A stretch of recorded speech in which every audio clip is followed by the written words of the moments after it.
अभिमन्यु त्यागी जी, आपने कहा कि कांग्रेस जो है वो संगठन में जुटी हुई है, 2 से 3 महीने बाद उसका असर दिखना शुरू हो जाएगा। पूरी तरह से संगठन को आप लोग रिवाइव कर रहे हैं, लोगों को जोड़ रहे हैं, पार्टी को मजबूत कर रहे हैं। तो इसका मतलब उपचुनाव तो छोड़िए, आने वाले जो निकाय चुनाव है उत्तर प्रदेश के अंदर, आप लोग उसको भी मिस कर देंगे। तो तैयारी आप लोग किसकी कर रहे हैं 2024 की? आस्था जी, सब लोग जानते हैं कि जो चुनाव होता है उसमें सरकारी जो तंत्र है, सरकार का कंट्रोल होता है सरकारी मशीनरी पर। और कांग्रेस पार्टी अभी पिछले दिनों चुनाव हुआ था, हमारा लचर संगठन था, हम अपनी बात जनता को नहीं समझा पाए, तो हम अपने संगठन को मजबूत करने के लिए चल दिए 2024 के लिए। अच्छा, हमारी तैयारी आपको रोक रही हूँ, आपने अभी अभी एक बात कही कि जो चुनाव होता है, खासतौर पर जैसे निकाय चुनाव है या पंचायत चुनाव है, क्योंकि हम निकाय चुनाव पर ही मैंने आपसे सवाल पूछा। ठीक है, आपने कहा कि इस पर सरकारी मशीनरी का कंट्रोल होता है, बहुत ही स्वाभाविकता से आपने बात कही। तो ये सभी सरकारों के लिए ना, पक्ष का कंट्रोल होता है, प्रशासन। तो ये आप सभी पार्टियों के लिए कह रहे हैं ना, ये सभी पार्टियों के लिए कह रहे हैं ना, पूर्व में सबने सरकारें चलाई। मैं यही जानना चाह रही थी आपसे, एजेंसीज को जिस तरह से आप ये आरोप भाजपा पर लगा रहे हैं या आपने बहुत ही एक जेनरिक, एक स्वाभाविक तरीके से बात कही कि उपचुनाव या निकाय चुनाव जैसे चुनाव है उस पर सरकार का या सरकारी मशीनरी का कंट्रोल होता है। तो ये बात क्या सभी सरकारों के साथ है? सभी पे कहीं ना कहीं थोड़ा बहुत सभी सरकारों पर भी लागू होता है, क्योंकि प्रशासन कांग्रेस ने भी सरकार चलाई है, लेकिन सपा ने भी सरकार चलाई है, भाजपा भी सरकार चला रही है। जिस तरह से हाँ, तो फिर तो ये सभी के लिए हुआ। दुरुपयोग भाजपा करती है, जिस तरह से भाजपा करती है। अच्छा, उन्होंने ज्यादा इस्तेमाल कर लिया, आप कम कर पाए या आपने कम किया, इस बात का दोषारोपण है? कभी नहीं करती। अच्छा, इस तरह से नहीं करती, थोड़ा कम करती है। तो कहे ईवीएम से दोषारोपण इस बात का है कि भाजपा ने दुरुपयोग ज्यादा कर लिया, कांग्रेस पार्टी उस तरह से नहीं करती। क्या कह रहे हैं आप? क्या कह रहे हैं आप? अपनी पार्टी को भी लपेट गए आप। शांत हो जाइए अभिमन्यु त्यागी, शांत हो जाइए, शांत हो जाइए आप। नहीं, शांत हो जाइए। आप क्या कह रहे हैं? आप अपनी पार्टी को लपेट गए, ठीक है। अशोक पांडे जी, सवाल सरकारी मशीनरी के दुरुपयोग को लेकर उठा, बात आ गई आपकी। नहीं, सरकारी मशीनरी के दुरुपयोग की आपने बात करी, उसी का सवाल मैं भाजपा से पूछ रही हूँ, हालांकि उसमें आप अपनी पार्टी को खुद भी घुसा ले गए हैं। अशोक पांडे जी, सरकारी मशीनरी का दुरुपयोग भाजपा बहुत ज्यादा करती है, कांग्रेस पार्टी उतना नहीं करती थी, लेकिन जिसकी सरकार होती है उसका कंट्रोल होता है सरकारी मशीनरी पर, ये कांग्रेस का कहना है। सरकारी,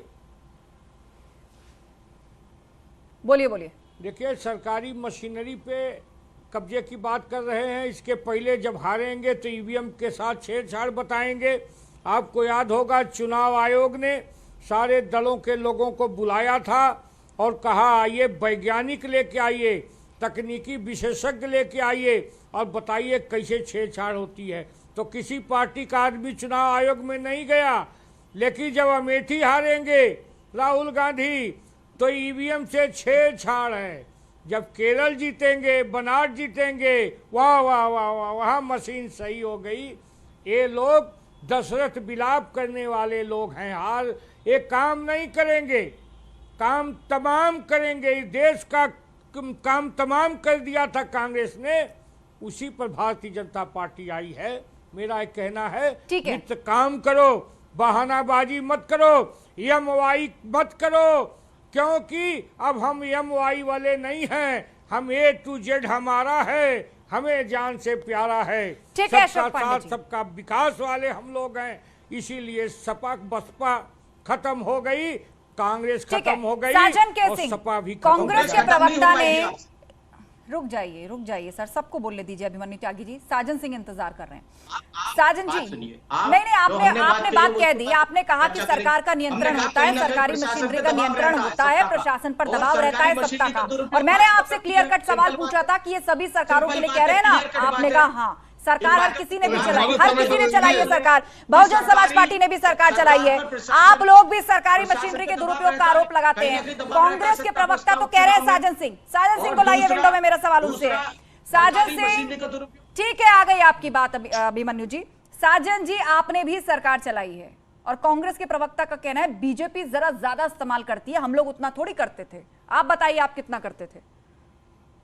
कांग्रेस क्या करे इस पे हमें जाना नहीं, लेकिन आपको पहले जो सवाल आपने किया था जिसका मैं उत्तर नहीं दे पाया आस्था जी, उस प्रश्न पे मैं आना चाहता है। बड़े गंभीर प्रश्न आपने किए थे। इल्जाम विपक्षी पार्टी हम पे लगाती कि हमारे चुनाव लड़ने से नहीं लड़ने से, किसी पर्टिकुलर पॉलिटिकल पार्टी को, किसी राजनीतिक दल को सहायता मिलती है, मैं उस पर जवाब दे दूं।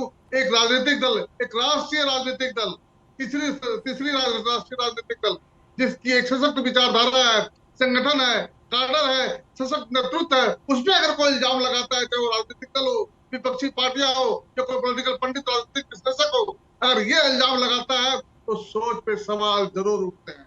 तो सोच पे सवाल जरूर उठते हैं। इतनी सशक्त विचारधारा वाली पार्टी पे अगर ये इल्जाम लगता है कि हमारे लड़ने या नहीं लड़ने से किसी को फायदा पहुंचता है, तो वो अधूरा ज्ञान रखता है इस राजनीतिक विरासत का, इस राजनीतिक विचार का। रही बात कांग्रेस के प्रवक्ता क्या कह रहे थे, उस पर हमें नहीं जाना, लेकिन ये बात है जो हमारा एक शासन था बहन जी का, वो एक बेंचमार्क था, उस बेंचमार्क को कोई छू नहीं पाया। आज भारतीय जनता पार्टी की शासन विफल हो चुकी है। समाजवादी पार्टी अपने अस्तित्व की लड़ाई लड़ रही है, अपने आप को बचाने में लगी हुई है। इसलिए इकलौती 2024 में अगर प्रदेश की जनता और देश की जनता देख रही है तो बसपा की तरफ देख रही है, बहन जी के नेतृत्व की तरफ देख रही है, इसमें कोई शक नहीं। ठीक है, आलोक वत्स हमारे साथ है, राजनीतिक विश्लेषक। ठीक है साजन जी, ठीक है, आ गई, अब बात हो गई पूरी। आपने कह दिया कि सपा से लड़ाई लड़ रही है, बीजेपी ने भी ठगा है, ये सारी बातें आपने बोल दी। आलोक वत्स जी, अभी तो वोट पड़े भी नहीं है, अभी से ही सरकारी मशीनरी को लेकर इतनी बड़ी बड़ी बात कही जाने लगी है। सपा ने तो एक लेटर भी लिखा है बड़े पैमाने, अब तक इतनी बड़ी मांग कभी किसी पार्टी की तरफ से नहीं की गई, ऐसा कहा जा रहा है, प्रशासनिक अधिकारी और पुलिस वालों के ट्रांसफर के लिए मैनपुरी से, जहां से डिंपल यादव मैदान में है। देखिए आस्था जी, ये कोई नई बात नहीं है। जो भी पार्टी सरकार में रहती है उसके ऊपर विपक्षियां ये उंगली उठाती हैं कि उन्होंने सरकारी मशीनरी का दुरुपयोग करके चुनाव जीतने की हर कोशिश संभव की है। लेकिन यूपी में इतने उपचुनाव हुए हैं जिसमें सपा को भी जीत हासिल हुई है, तो वो कैसे हो गया? वहां ईवीएम का खेल कहाँ नहीं हुआ? ये सब अनर्गल बातें हैं। वहां पर जो अभी की वास्तविक स्थिति है कि बहन मायावती जी रिटायर्ड हर्ट हैं, कांग्रेस अभी राजनीतिक पिच पर खेलने के लायक तैयार नहीं हुई है, और सपा अगर जीतती है मैनपुरी तो ये 7 बार के वहां के एमपी को, वहां के लोगों की श्रद्धांजलि होगी। सपा के किसी कार्य से और सपा के किसी कार्यशैली से वहां के लोग खुश होकर नहीं देंगे। लेकिन अब वहां की जनता जो है डेवलपमेंट पर जा रही है, भयमुक्त समाज जो वहां पैदा हुआ है उस पर जा रही है। और अगर मैनपुरी में इन चीजों को लेकर कोई नई चीज हो जाए और वहां से डिंपल यादव चुनाव हो जाए, हार जाए जैसे आजमगढ़ और रामपुर मियां, तो ये कोई अतिशयोक्ति नहीं होगी, ये कोई बहुत बड़ा भूचाल नहीं होगा।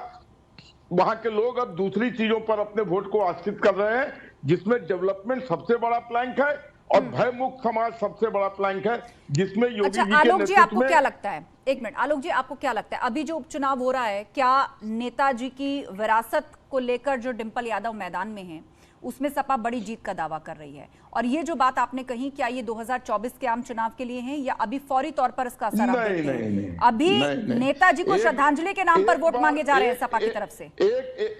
एक बार अगर नेताजी को वहां के लोगों ने श्रद्धांजलि दे दिया तो दे दिया, उसके बाद 2024 का चुनाव में इस सब चीज का कोई लेना देना नहीं होगा।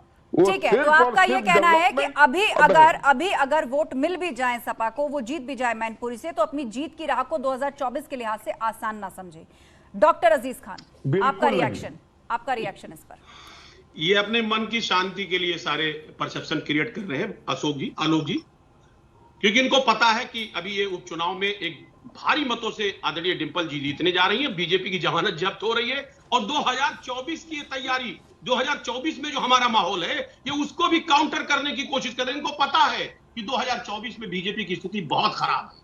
ये कहीं ना कहीं संदेश दे रहे हैं आलोक जी, जो मैं इनको सुन पा रहा हूं। दूसरी बात, एक बात आपको बता दें, बहुत स्पष्ट है, आज जो भी ये बहस हो रहा है, 5 तारीख को चुनाव है, राष्ट्रीय स्तर पर 5 तारीख को सुनो, समझदार आदमी हो, सुनो आप आलोक जी शांत हो जाइए, आप वरिष्ठ शांत हो जाइए, जवाब दे दीजिए। अब वैसे भी डिबेट क्लोज करनी है मुझे अगले 1 मिनट के अंदर। बोलिए अजीज खान। देखिए आस्था जी, बहुत स्पष्ट है कि मैनपुरी का चुनाव एक तरफा है, रामपुर की चुनाव भी एक तरफा है, और आपका जो अगला खतौली का वो भी चुनाव एक तरफा है। जनता मन बना चुकी है, अब पूरी तरह से सिर्फ और सिर्फ आने वाले वक्त में समाजवादी पार्टी का परचम वहां लहराने जा रहा है। जो इनका मसला